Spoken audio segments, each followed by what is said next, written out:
Good afternoon, we are live now. Good afternoon and welcome to this webinar. Let's give a couple of seconds, maybe a bit less than a minute, to the rest of the attendees. They are currently logging in, so we will start in a few seconds. Thank you.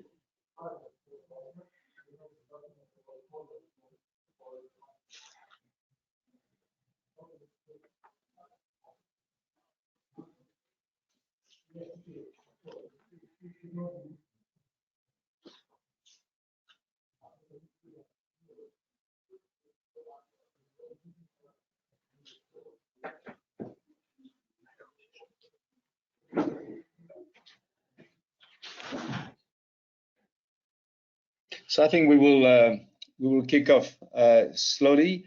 Good afternoon, everyone. My name is Vincent Garnier. I'm the Director General of the FTTH Council Europe. We are the organizer of the webinar series.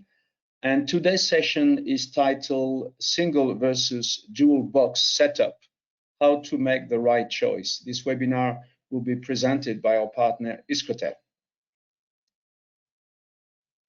And maybe before we start, I will say a few words about the FTTH Council. We are a trade association founded in 2004. Our mission is to promote the use of full fiber connectivity, full fiber network throughout Europe. We regroup over 150 member companies, vendors, operators, and also investors, the entire value chain behind the development of FTTH networks. We have multiple activities, expert advice to policymakers. We produce studies, reports. We also operate as a networking platform. We have our annual conference.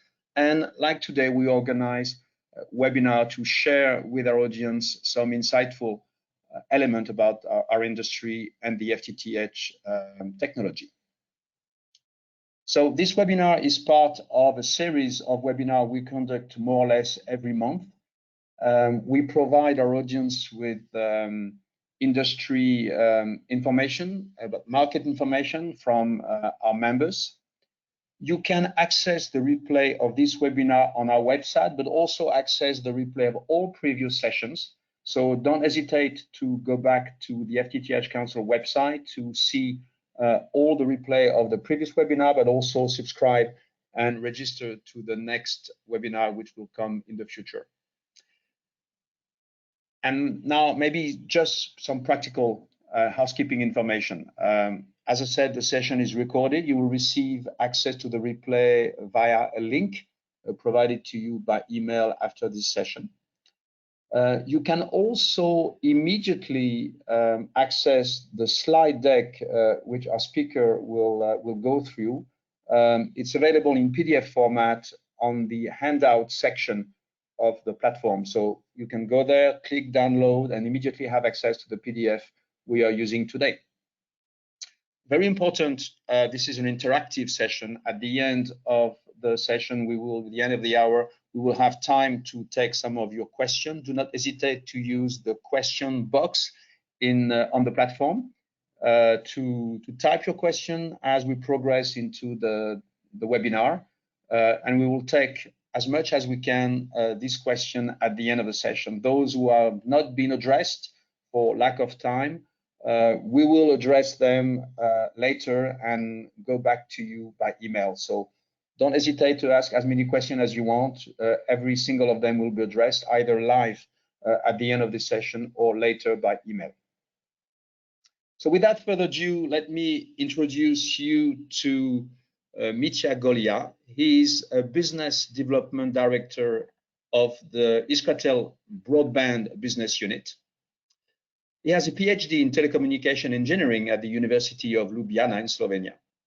And it comes with 17 years of product and portfolio management role, as well as business development and customer relation activity within Iskrotel. So a very in-depth understanding of our market. And as you can see on the slide, there is the agenda of the presentation. I'll let you read through that, but I want maybe as an introduction to say that the topic of today is particularly relevant from the point of view of the FTTH Council Europe.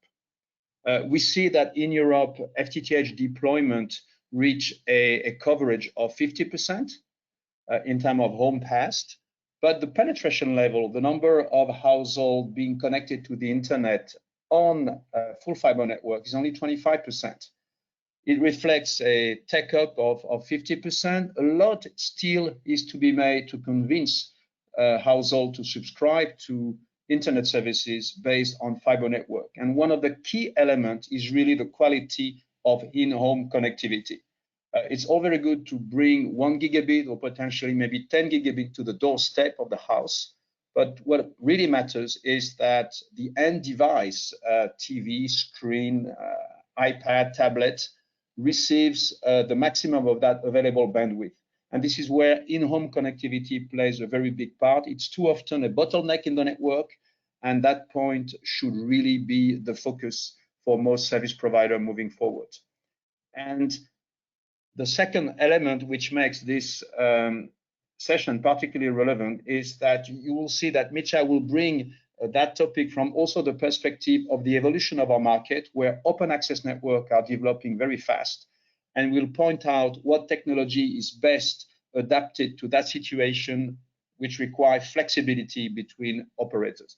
And finally, I noticed in his presentation that he finishes with a note on the importance of sustainability, and that has become also an essential story within the narrative developed by the FTTH Council, but also a main target of policymakers in Europe.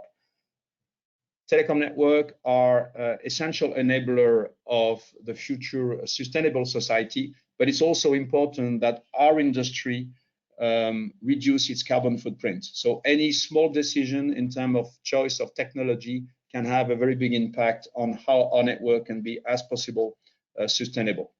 So with this consideration, I would like to leave the floor to our speaker, and I wish you a very good session. Don't forget to ask questions, and I'll come back to you later for the Q&A. Thank you. Vincent, thank you very much. Thank you very much for the introduction. A very warm welcome also from my side. So today's discussion will be in the challenge of single box versus dual box deployment. But I would like to start with challenges that we have in the telco industry. So this remains practically forever and will continue to do so. So of course, every operator would like to improve the total cost of ownership. So by reducing the capital investment, by reducing the costs of operational activities, by increasing the ARPU, so revenues per user, protect their subscriber base, reduce the churn, and of course improve the customer satisfaction. But let's first see what is really going on with the broadband networks. If we see, let's say, the traffic, how the traffic is growing through the years, we could see that practically it's quite steady growth of 30% or even a little bit more.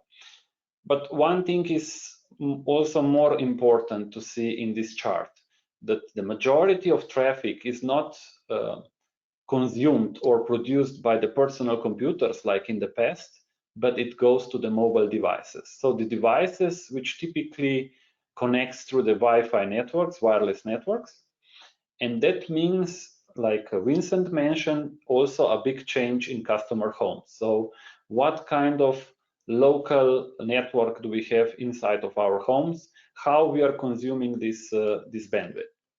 And further on, if we look on the, let's say, average speeds that we have today in the broadband network, so the median speed for the global population is around 70 megabits in download and 30 megabits in upload, while the average speed test done on the Ookla speed test website shows that globally the numbers are around 140 megabits in the download and 78 megabits in upload. There are, of course, countries where the speeds are even higher, like in Singapore, around 300 megabits per second. But the question is, do we really need such a high speeds? What are the services running behind that needs such high-speed internet. And on the other hand, we have some governments or institutions, bodies, which are explaining us what is, let's say, the speed which is minimum to satisfy the normal needs. And in the European Union, we have Gigabit Society Vision, which predicts that till 2025, we should have at least 100 megabits per household. And let's say in average, if in a household is 4 persons, that gives 25 per person, which is also quite good related to what FCC, so the US body is defining as a minimum bandwidth per person. But why then we have such higher speeds as mentioned before, as are tested or offered today by the different telcos? Well, we are using broadband to access different kind of services. Of course, the most data is consumed by different video services we have today, like ultra high definition video, we have 4K television, we have different kind of over-the-top services. We are using video conferencing like today for this webinar, but those services typically use like we saw on the previous slide, around 25 megabits should be sufficient, or 100 per typical household to work from home, to do all of these cloud services. But we see that operators are offering more. We saw also from the speed test before that consumers have higher speeds. What is really behind? Do we have a service besides the speed test that needs such a high speed? And the question is, the answer to this question is yes. So the service that will consume higher bandwidth is coming. It's called metaverse, with virtual reality and augmented reality. This is a big business. So this business is planned to the worth of this business for 2028 is planned more than $250 billion. So it's really impressive to see those services, how they run, how we will play, have fun, work in the virtual world, how to improve our business process, sales processes, and so on. But those services of virtual reality, they need different requirements from the network perspective. And let's see what are the minimum requirements to have such services. Today, these glasses for using the virtual reality or augmented reality are still in development phase, so they are not what should be the final goal. Today, for running such services, you need around 25 megabits, which is the average. But as you can see on this chart, the end goal to have really good experience, so visually and also especially from the latency perspective, so that the environment will adapt, like you move around your head and so on, then we would need bandwidth more than 1 gigabit per user. And if we will have an average home like 2, 3 users, 4 users, we will need several gigabits of broadband speed. And this is actually driving our development as telco vendors and telco operators, why we are building fiber networks, why we are building better products allowing higher speeds, and why also different kind of standards are being developed. So that comes to the first question. Let me open the first poll. So share. I hope you can see it. So I would like to ask the audience if you can answer to our first question.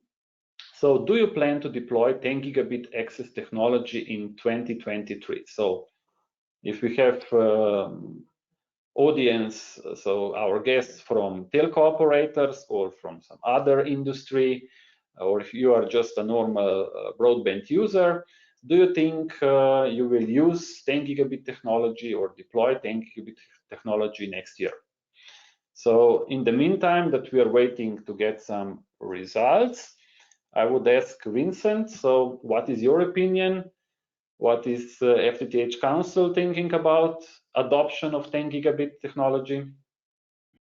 Well, Micha, thanks for the question. We are seeing quite a few operators throughout Europe, mostly alternative operator using 10 gigabit services as a differentiator today.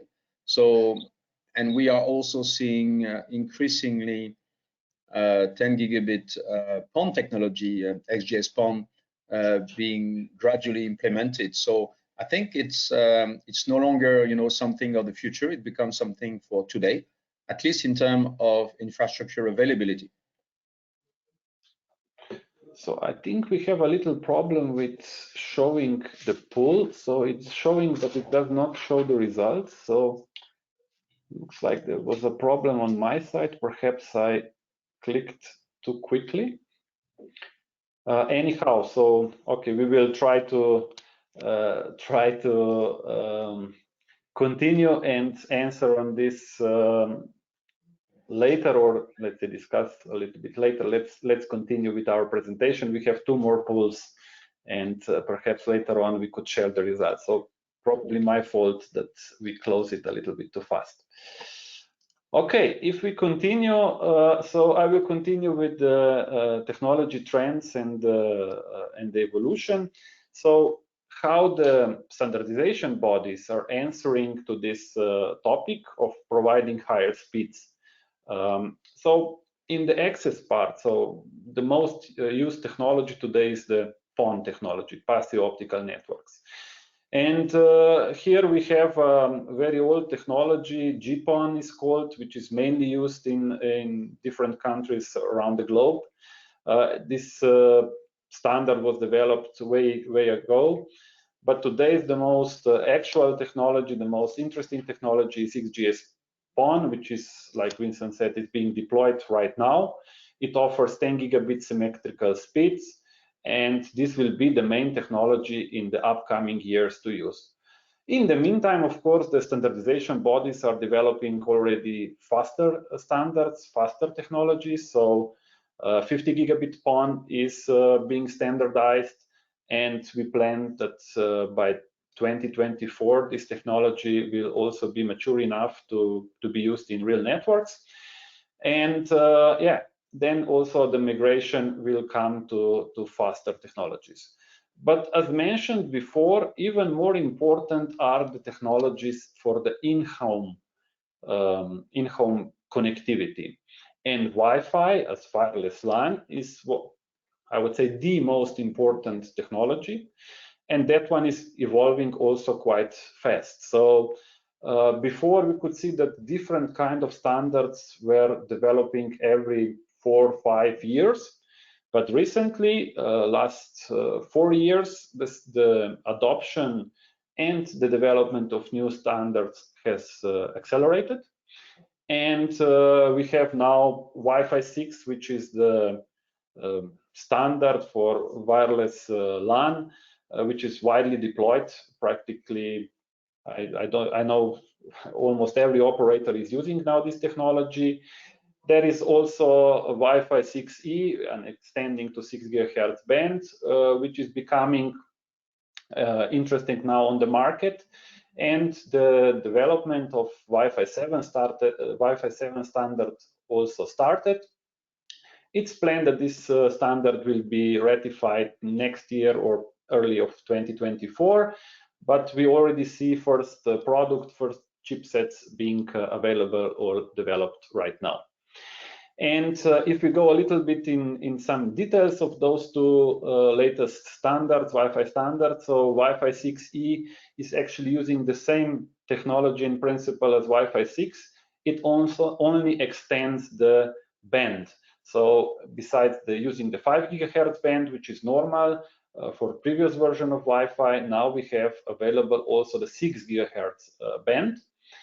And in US, they were more generous with the bandwidth, so they allocated 1.2 gigahertz of the bandwidth, while in Europe, we have available only 500 megahertz.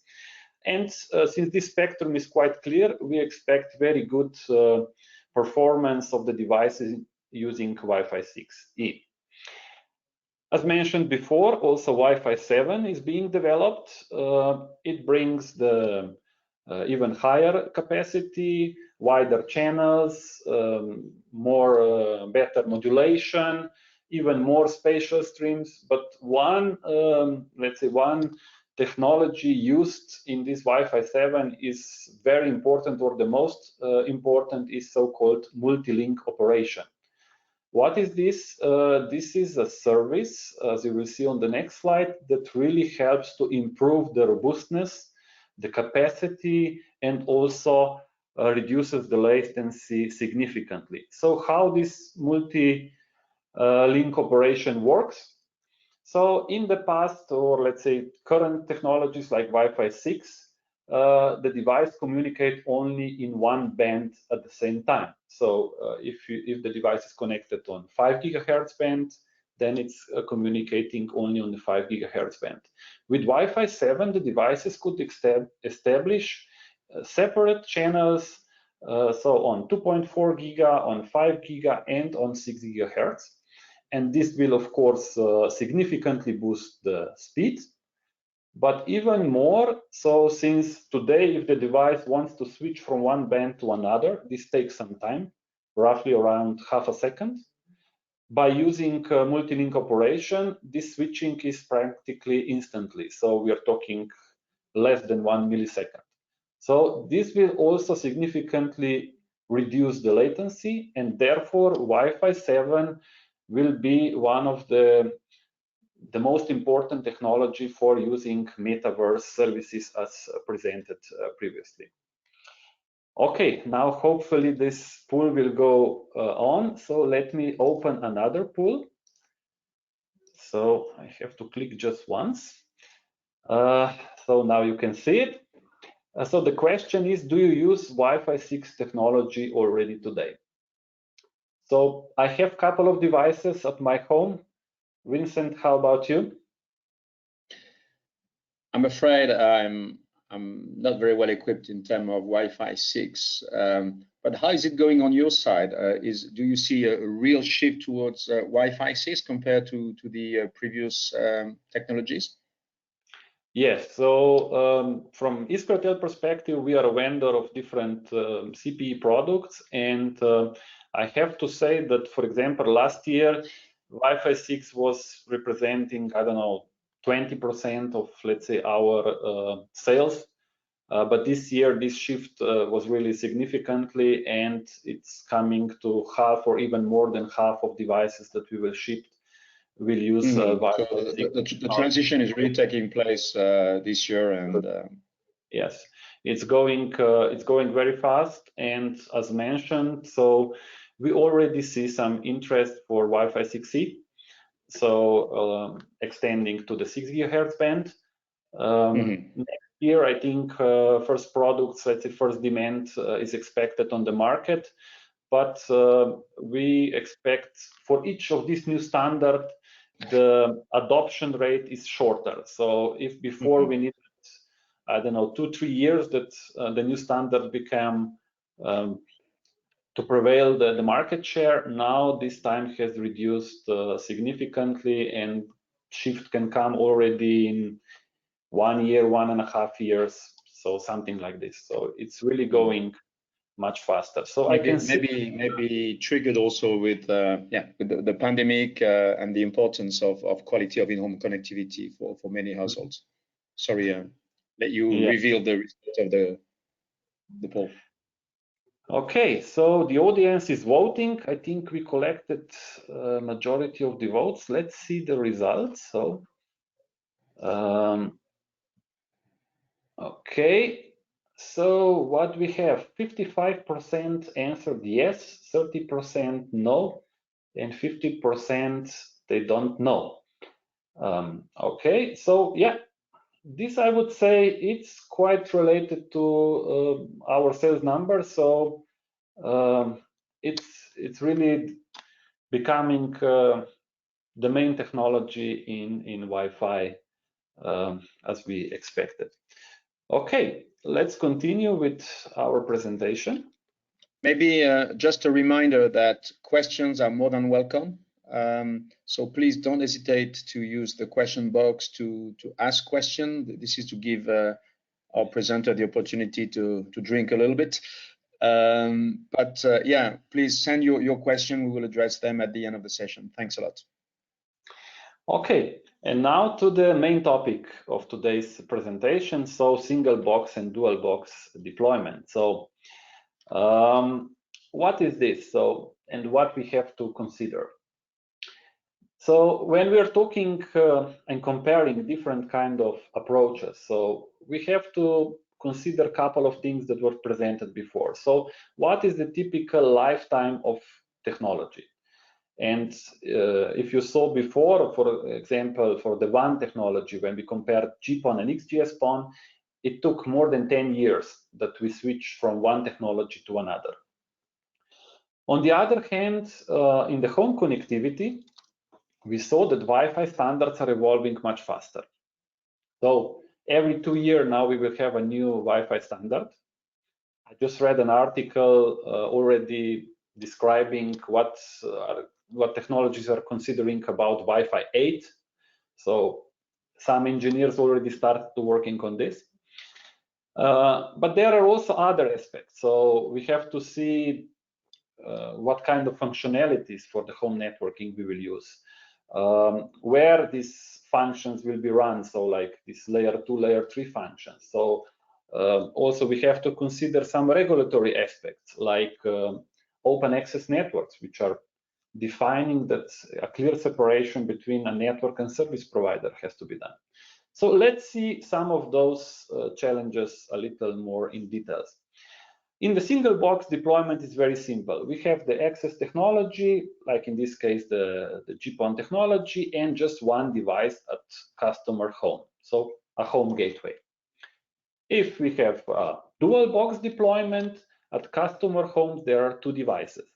First one, which terminates the optical network and provides a standard interface like Ethernet, and then another box which offers the services. So where it's the Wi-Fi router, where you can access through the wireless network. You have some other connection points like USB interface, or you can connect a phone and so on, a set-top box and so on.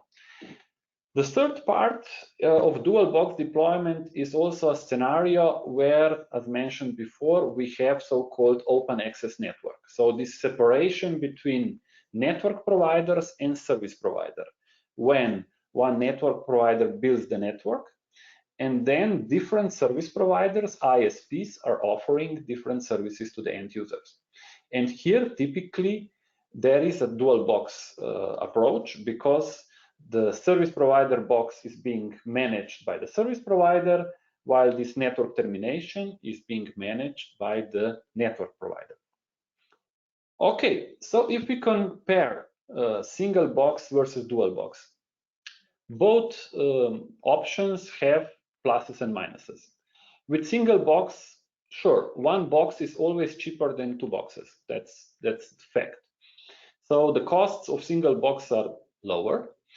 There is only one device to manage, but there are also some drawbacks. And the biggest drawback is in shorter lifetime, as I said. So Wi-Fi technology changes much faster than optical technology. Then also, fiber does not necessarily come to the living room of house. So if it comes to the basement or to the attic, this is not the optimal place where you would put this home gateway from Wi-Fi perspective. So the access point or the Wi-Fi should be located in a room where you're spending most of time, and to have as the best coverage of complete home. So with single box approach, this is more challenging to achieve than on dual box. Also, optical installation in-house, it's more challenging than normal Cat5, Cat6 installation. And as mentioned before, there is also open access regulation, which practically demands to have the dual box. But let's see also this comparison from another perspective. Let's see it from business perspective, because everybody loves to see and count money. So does this make sense to go to dual box approach with from business perspective? And before we go to the calculation, we have to see, let's say, a couple of preconditions, or let's say what we will put to the equation.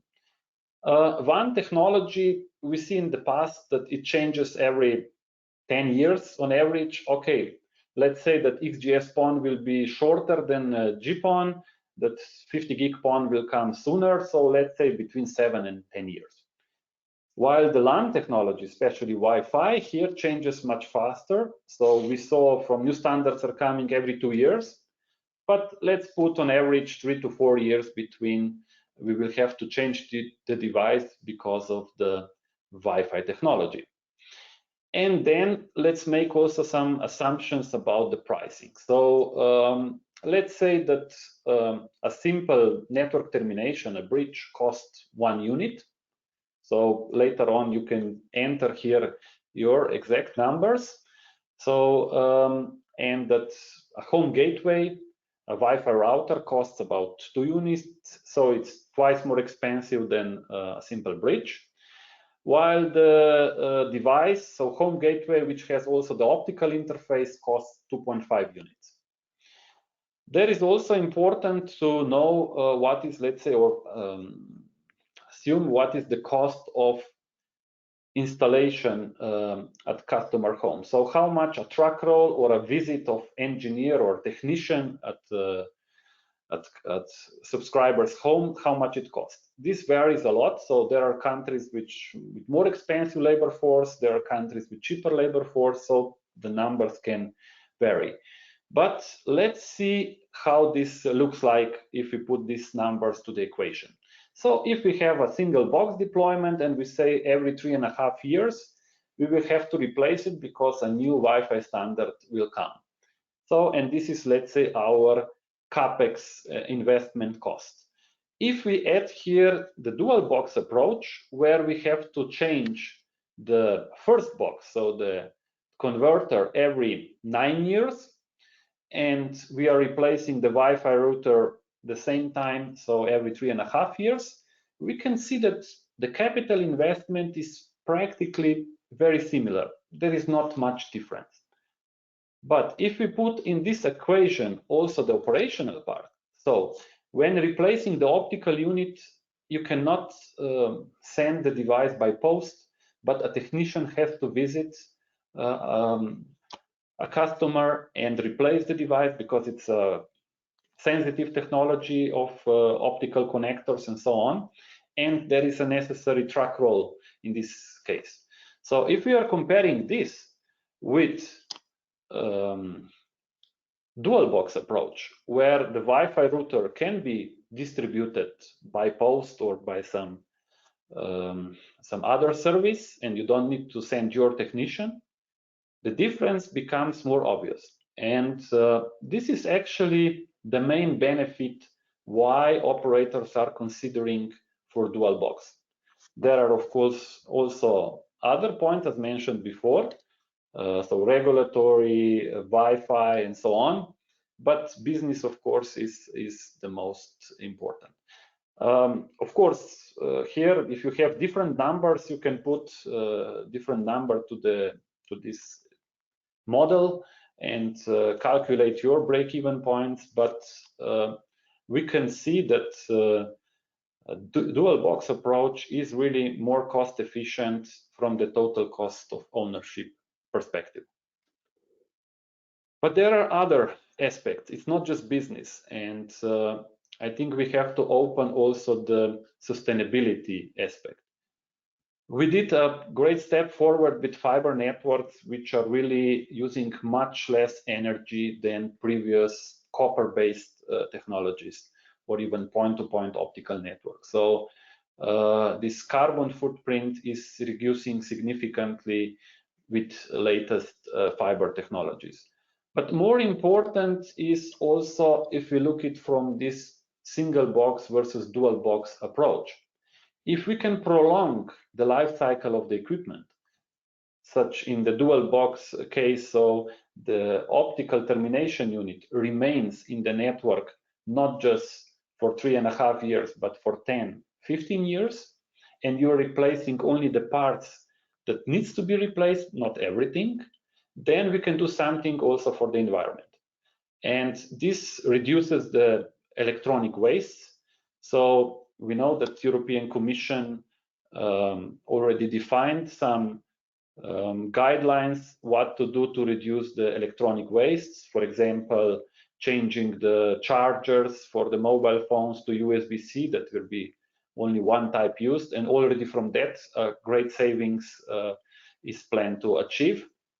But if we follow this also with the CPE devices, and instead of traditional power supplies, we switch to USB-C power supplies, which in Iskratel we will do in the latest generation. We are also helping to reduce electronic waste. Then there will be no need to throw away a charger, a power supply, but you could use the old one also with the new devices. Further on, it's very important for us to do more sustainable products.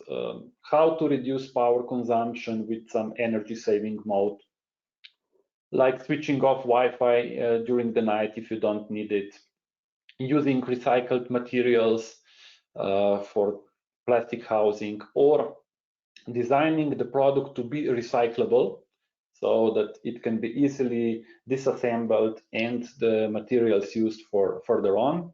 Then reducing unnecessary packaging and plastics, removing hazardous materials and chemicals.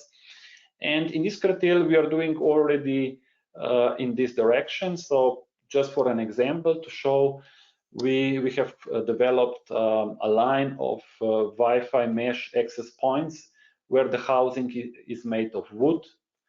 And also there is no labels. We use laser engraving to reduce the labels, to reduce the chemicals for the glue and so on.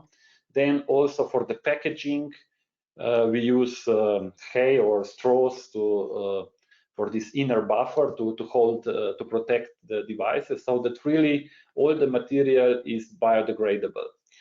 And also the manuals are made on the wooden part. So we would like to make products more sustainable and better for the environment.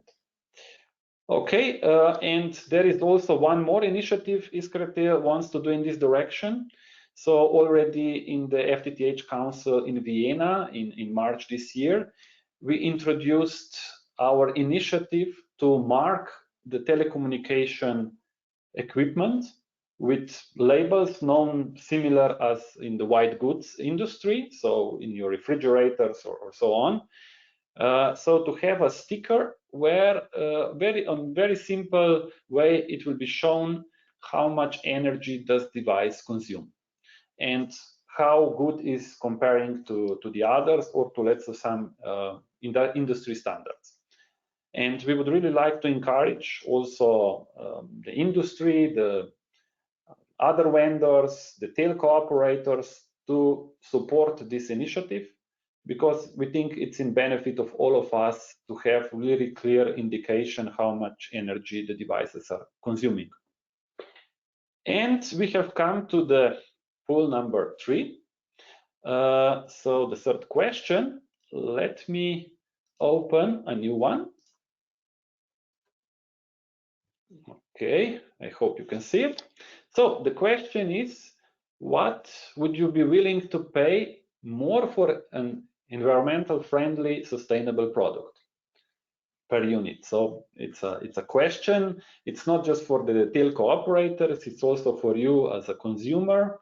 If you would see on the device that it's made of environmental friendly materials, if it's more sustainable, would you be willing to pay more for such products? So because on the let's say when we are discussing, everybody says yes. When it comes to the money, the things are a little different.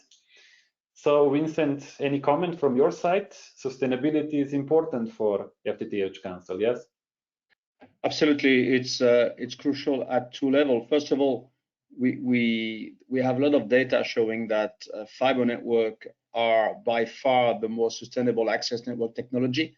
If you compare to copper, if you compare to HFC, even if you compare to alternative wireless solution like fixed wireless access, and I'm not mentioning satellite. So from that perspective, this is an argument in favor of fiber deployment. But we also think that indirectly all high-speed connectivity is a key enabler of multiple applications, which will, with time, become essential for the transition of our society towards a lower carbon footprint environment. And from that perspective, also, it's essential that we promote full fiber. And thirdly, as an industry, we need to do everything at every level. As you're shown on the previous slide, we need to do everything to reduce bit by bit carbon footprint at every level of deployment and maintenance of networks. Yeah, I agree. This is really very important. Okay, the audience has voted.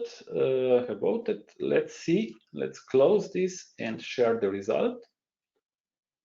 Okay, so we have the results.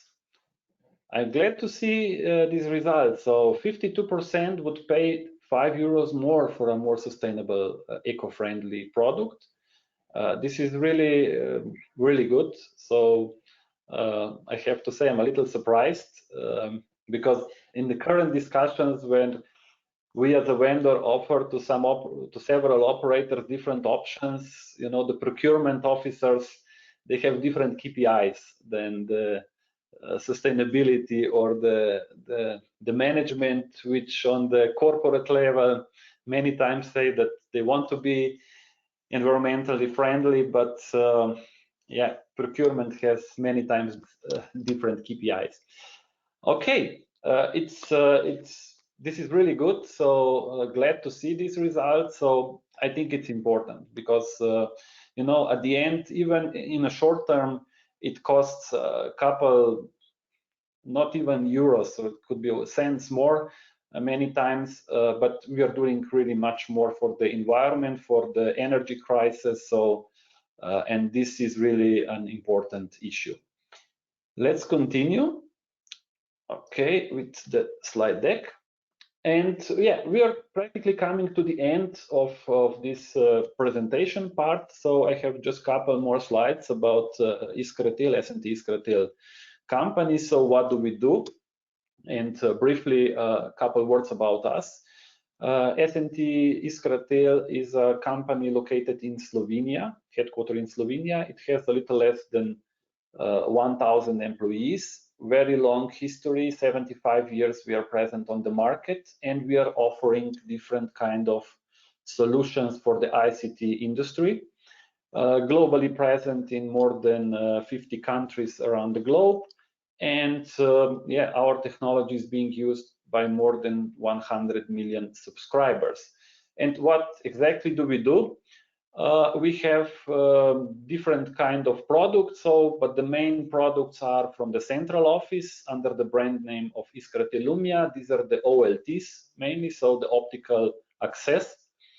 Of course, supporting different kind of technologies like GPON, XGS-PON, and so on. And also a wide area of different CPE products, so home gateways, routers, for single box, dual box deployment, supporting different kind of access technology. So from GPON, XGS-PON, DSL, point-to-point, fixed wireless access, so 5G technology, and so on, and with various kinds of Wi-Fi technology. So this is briefly, definitely, if you're interested more, we are glad that you contact us and we could assist you further on with some presentations or demonstration of our equipment. And that comes to the conclusion part. So what are, let's say, the main conclusions from this webinar. For sure, we see that technologies are evolving with different pace. On the one side, it goes, so on the wide area networks, on the access part, it's going in more gradual steps, so steps for 10 from GPON to 10 gigabit to 50, and this technology migrates every 10, 7, 15 years and so on. On the other hand, Wi-Fi is the key technology in our home, so it consumes or generates majority of internet traffic, and because of the new services coming, this technology is evolving much faster. So we have standards every 2-3 years, a new Wi-Fi standard. Consequentially, of course, by a new standard, we have to change the equipment. And it's really from the business perspective, from sustainability perspective, also from regulatory perspective, better to use the dual box approach, to have 2 devices at home, and you're replacing only the part which needs to be replaced, and keep the device that is still good, that still provides all the necessary services up and running. So it's more economically viable. As I said, it's more sustainable from the longer lifespan, and it's also ready for new models like open access network, which is becoming important in Europe. There is a lot of so-called gray areas where fiber is still not there. It will be deployed, but those areas will be deployed with the dual box approach. Regardless, in Iskratel, we have solution from one or another one, and we will continue to have this. And this finishes my presentation. So I would like now to open the discussion with the audience. So, and the word goes back to Vincent. Thank you, Mitra. Actually, we got quite a few questions coming directly from the audience. So I'll immediately read the first one, which I see on the list. Do you expect that Wi-Fi 7 devices will feature 3-band concurrent stations?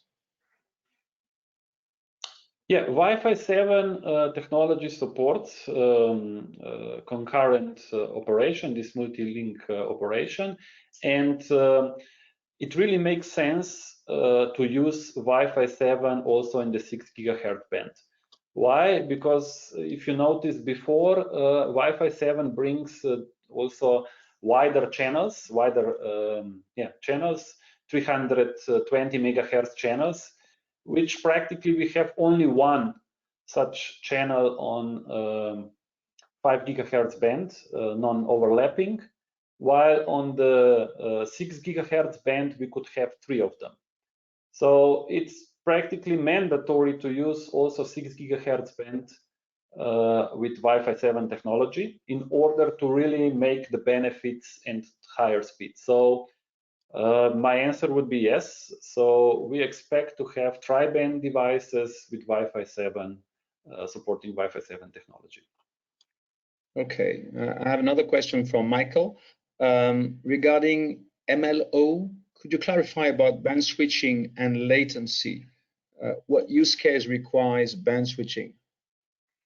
Yes, so or perhaps I can go to even a slide before, so it will be easier to show it on a picture.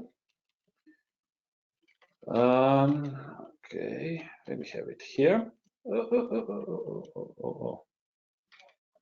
I was doing too fast, sorry. Here. So from the latency perspective, yes, so since in Wi-Fi 7, we will have all 3 bands active at the same time. So the connection would be established on the 2.4 gigahertz. It will be established on 5 gigahertz and also in 6 gigahertz.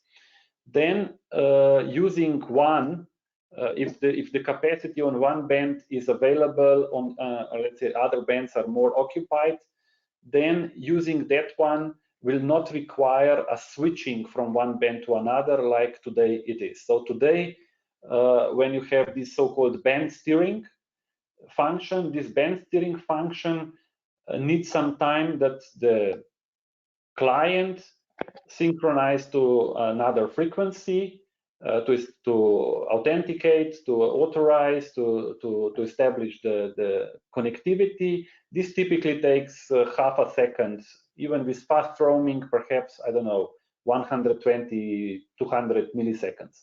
Definitely more than 100 milliseconds to do this band steering. While on Wi-Fi 7, all these connections will be active all the time, and switching from one to another is really much faster. And therefore, also the access point, so the home gateway, could sell the package faster. No need to wait if, I don't know, 2.4 gigaband is occupied. It can send that package on 5 gigahertz band or on 6 gigahertz band, and therefore use it much faster. Because as you can see on this slide, when we have some interferences, we have to do this switching. And if all the channels are open and active, this switching is not needed. So it's just simply transmitting on one or another channel. So it really improves the latency.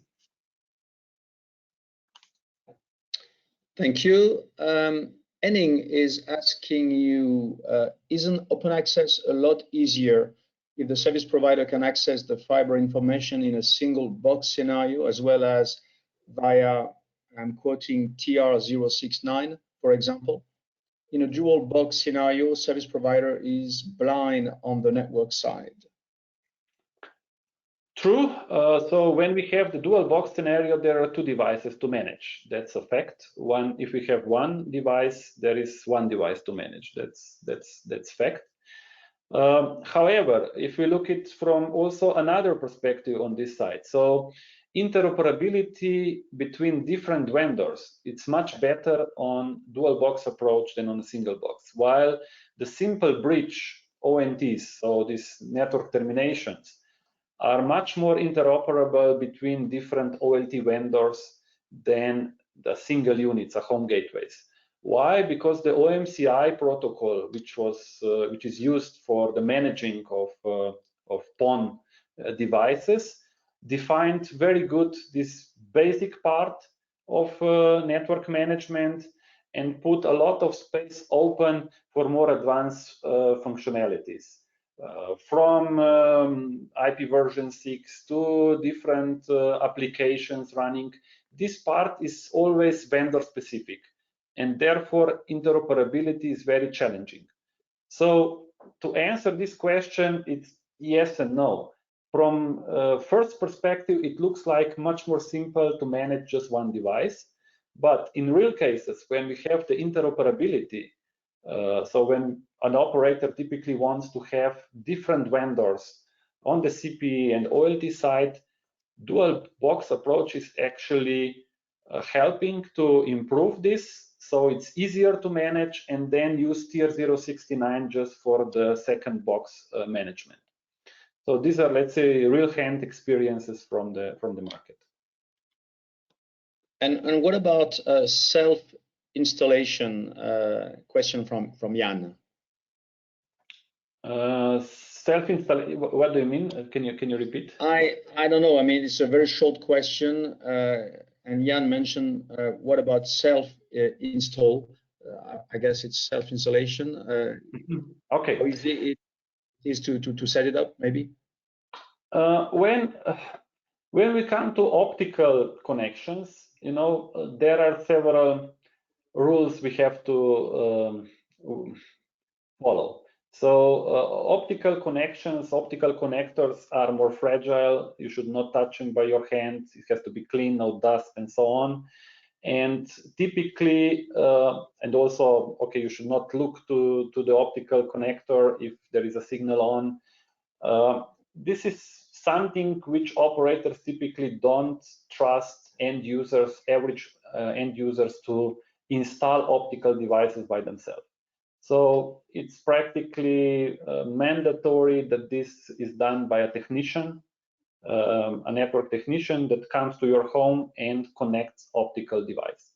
While with Ethernet routers, Wi-Fi routers, you can buy them practically in every store, connecting an RJ45 connector, UTP cable. It's not too difficult. It's also practically nothing can go wrong. You cannot make some serious mistake here. And this is something self-installation is possible. These are experiences from our operators we are working with. So they, when it comes to the optical connection, they always rely on their technician. When it goes to different, I would say, Ethernet devices, is this mesh APs or set-top boxes and so on, this is something an end user could self-install. Okay, and if the box in the dual box setup come from different vendors, are there any interoperability aspect to pay attention to? What about the management of the boxes? So the two vendor situation. Well, I practically answered partly of this. It's actually easier. So as mentioned before, so because it's a clear separation, the simple network termination, it has very basic network functions. Practically a couple of VLANs and QoS has to be adjusted, and this is very well documented and in use by the OLT vendors. So we don't see really much issues here with interoperability. While on the other hand, with the second box, the Wi-Fi router or the home gateway, if this is an Ethernet device connected to this second box, it's typically managed through TR069. This is industry standard, widely deployed, used. In practice, we see this more easy manageable solution than a single box in multi-vendor environment. So it's actually a plus from management perspective than a minus. Okay. There is a long question. I tried to rapidly summarize it from Henning as well.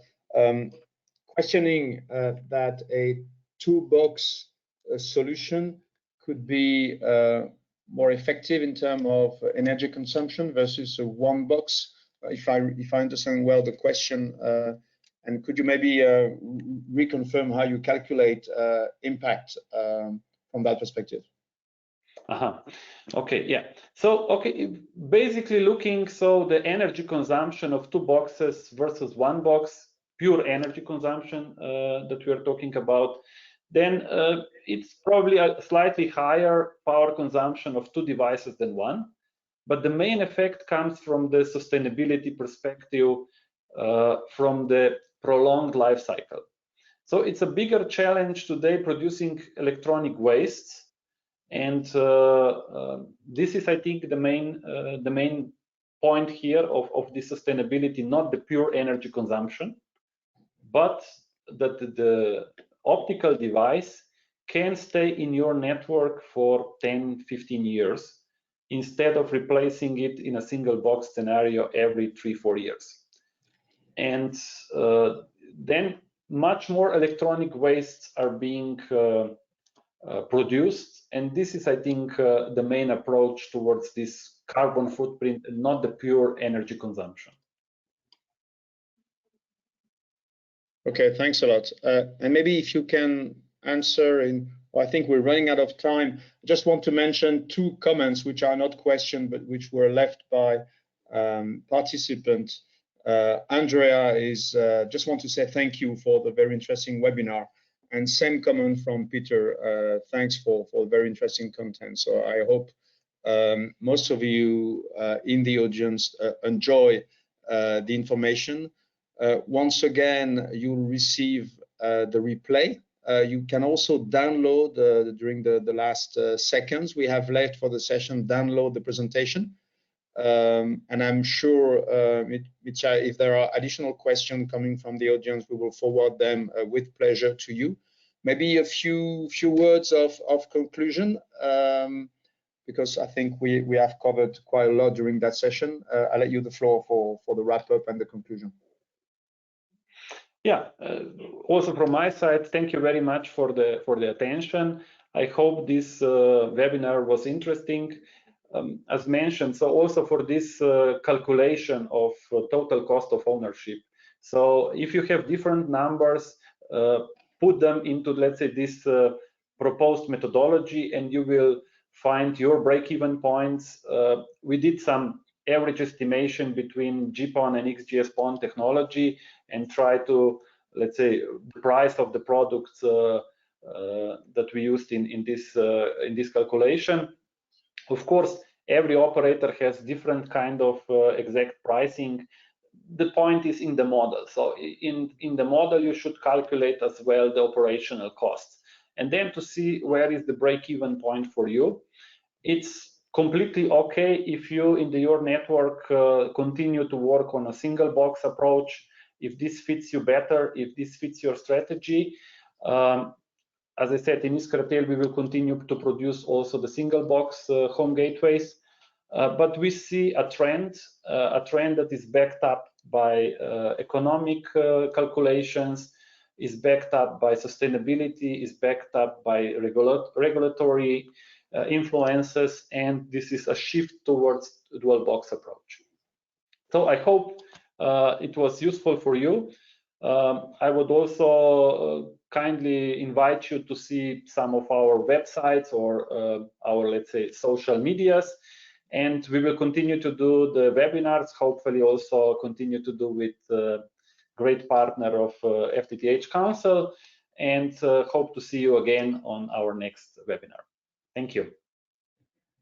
Thank you very much. Have a good rest of your day, and see you on our website or on some of our events moving forward. Thank you very much. Goodbye. Goodbye.